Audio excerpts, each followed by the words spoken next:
السلام علیکم ورحمۃ اللہ وبرکاتہ۔ امید ہے آپ سبھی حضرات خیر و عافیت سے ہوں گے۔ معزز ناظرین، آج کی اس ویڈیو کے اندر ایک اہم بات کی وضاحت کرنا مقصود ہے۔ بات یہ ہے، عوام الناس کے درمیان میں ایک بات مشہور ہے، ہم نے خود بھی سنی، اوروں نے بھی ہمیں بتلائی اور پوچھا بھی ہے، کافی احباب نے ہم سے اس بارے میں۔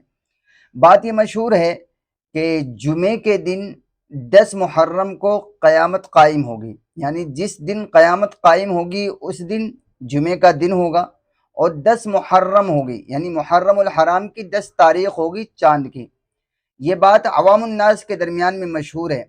اب بات کہاں تک صحیح ہے؟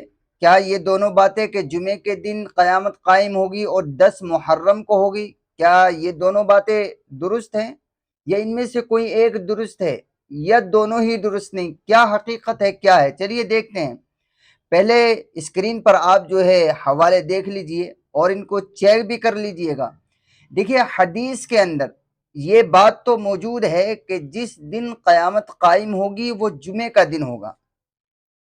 جس دن قیامت قائم ہوگی، حدیث کے الفاظ ہیں وَلَا تَقُومُ السَّاعَةُ إِلَّا فِي يَوْمِ الْجُمُعَةِ، کہ قیامت جمعے کے دن قائم ہوگی۔ یہ بات تو موجود ہے، لیکن کسی بھی صحیح حدیث کے اندر یہ بات موجود نہیں ہے۔ علماء نے اس کا انکار کیا ہے کہ جس دن قیامت قائم ہوگی وہ 10 محرم الحرام ہوگی، یعنی محرم کی وہ 10 تاریخ ہوگی۔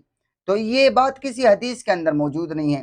ہاں، یہ بات موجود ہے کہ جس دن قیامت قائم ہوگی جمعے کا دن ہوگا، لیکن یہ بات جو مشہور ہے عوام میں کہ 10 محرم کی تاریخ ہوگی اور قیامت قائم ہوگی، یہ غلط ہے۔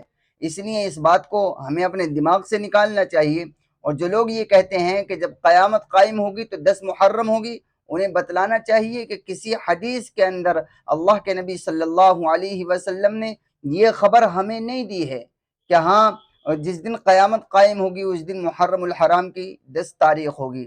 اس لیے ہمیں اپنے اس نظریے کو، اپنی اس سوچ کو بدلنا چاہیے اور درست کر لینا چاہیے۔